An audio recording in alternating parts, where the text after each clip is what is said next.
Bonjour, donc on se retrouve pour légender le schéma de l'oreille que vous venez d'imprimer. Alors, comme à mon habitude, à gauche, on va retrouver donc les légendes des organes qui nous intéressent ici, donc dans l'audition, qui ont un rôle dans l'audition. Et à droite, eh ben, on trouvera donc des organes qui sont présents, mais qui n'ont pas de rôle dans l'audition. Alors, tout d'abord, le son, c'est de l'air qui vibre. Il va pouvoir être arrivé à bon port, si j'ose dire, parce qu'il va pouvoir se répercuter et rebondir un petit peu dans les sillons, dans les creux, dans les reliefs de l'oreille. Et donc, toute cette partie que vous connaissez bien, c'est ce qu'on appelle le pavillon.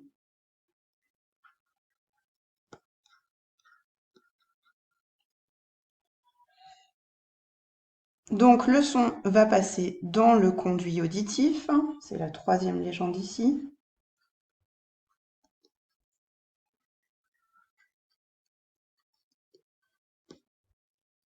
et il va arriver sur une petite membrane qu'on appelle le tympan. Cette petite membrane, elle va se mettre à vibrer à la même fréquence que le son entendu et ça va mettre donc en mouvement trois petits os, les plus petits os du corps humain qui sont ici, qu'on appelle les osselets. Alors, je vous propose de les colorier pour pouvoir les distinguer.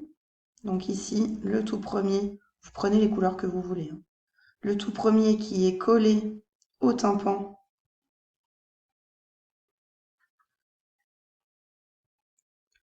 c'est le marteau.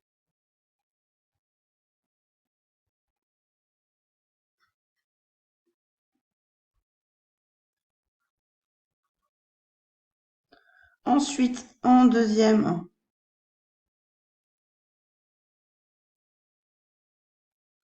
on a l'enclume.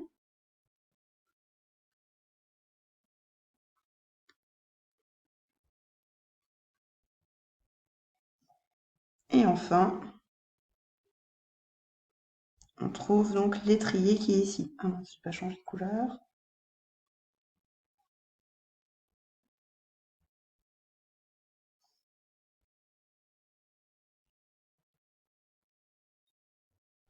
L'étrier du fait de sa forme, évidemment.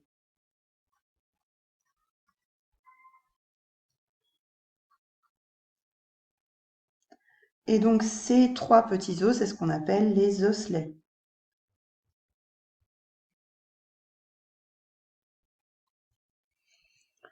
Donc le marteau, l'enclume et l'étrier vont se mettre en mouvement et ils vont venir appuyer sur un organe qui est ici, qui a la forme d'un escargot. Cet organe, c'est la cochlée. Alors ça s'écrit cochelée, mais ça se dit bien cochlée. Donc la cochlée, à l'intérieur, on trouve un liquide et puis des cils, donc des petits poils qui vont pouvoir bouger. Donc quand l'étrier va venir appuyer sur la cochlée, ça va mettre en pression, pardon pour ma voix, ça va mettre en pression donc le liquide et ça va faire bouger ces petits cils.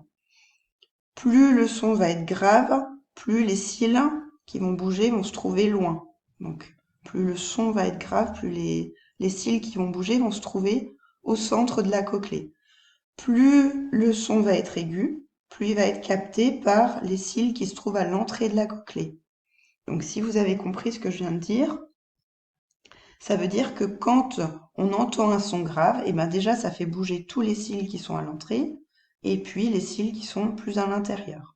Donc de toute façon, les cils qui sont à l'entrée, ils sont toujours sollicités et ils vont s'abîmer donc de façon irréversible malheureusement. Ils vont déjà s'immobiliser, puis ensuite ils vont tomber, et une fois qu'ils sont tombés, ils repoussent pas, donc on va perdre une partie de l'audition. Et ça explique qu'avec l'âge, on entend moins bien les sons aigus, et par contre, ce qui reste le plus longtemps, c'est les sons graves.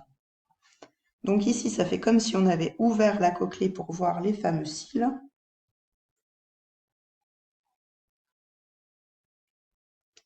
Donc, vous voyez que j'ai séparé l'oreille en trois parties. Alors ici, vous tracez à la règle, évidemment, des flèches. Là, on est dans l'oreille externe.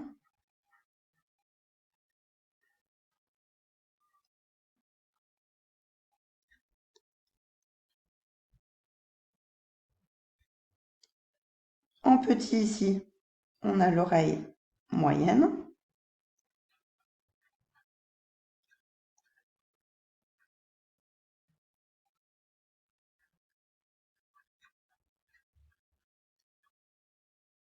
Alors les deux anneaux.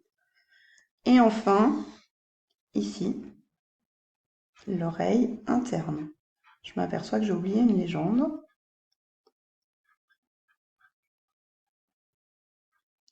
Donc, comme je vous le disais, dans cette cochlée, on a des cils. Ces cils, ils se trouvent sur des cellules. Donc, au niveau du sommet de la cellule, on a les cils. Et au niveau de la base, on a des terminaisons nerveuses, enfin, on a le départ plutôt du nerf auditif qui est ici. Donc, c'est au niveau de la cochlée que le message mécanique, vibratoire jusque-là, va se transformer en message nerveux, électrique. Donc ici, on a le nerf auditif.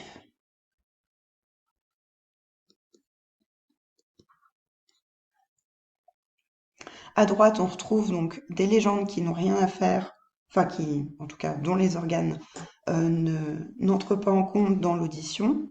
Donc tout ce qui est en jaune sur votre schéma, c'est des os. Et il nous reste encore deux légendes. Ici, la trompe d'Eustache.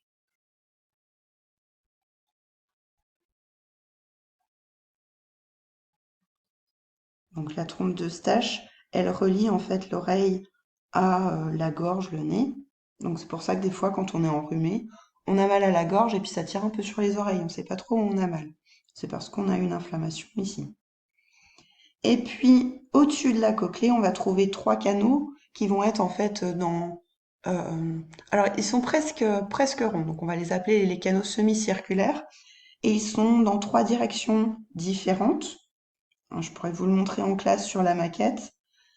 Et ils vont avoir un rôle dans l'équilibre du corps, la manière de se tenir.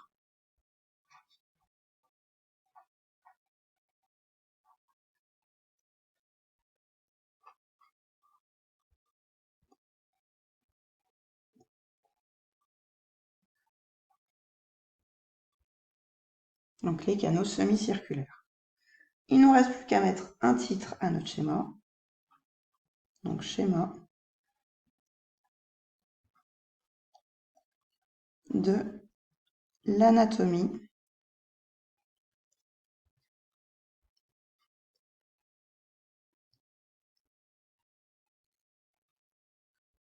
de... Alors, je ne sais pas si je vais pouvoir écrire avec ma petite barre là, qui m'embête. On va se mettre plus loin. De l'oreille. Donc, schéma de l'anatomie de l'oreille. Et vous m'encadrez ça à la règle, évidemment.